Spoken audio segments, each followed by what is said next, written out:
Our next performance is a tribute to India's Nightingale, the late Neeta Paranjpe.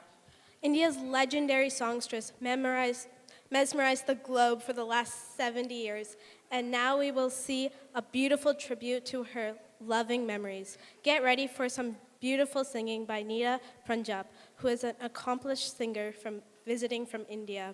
We are very lucky to have her perform for us today. Please welcome her to the stage. Happy Diwali to all of you.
चेहरा ये बदल जाएगा,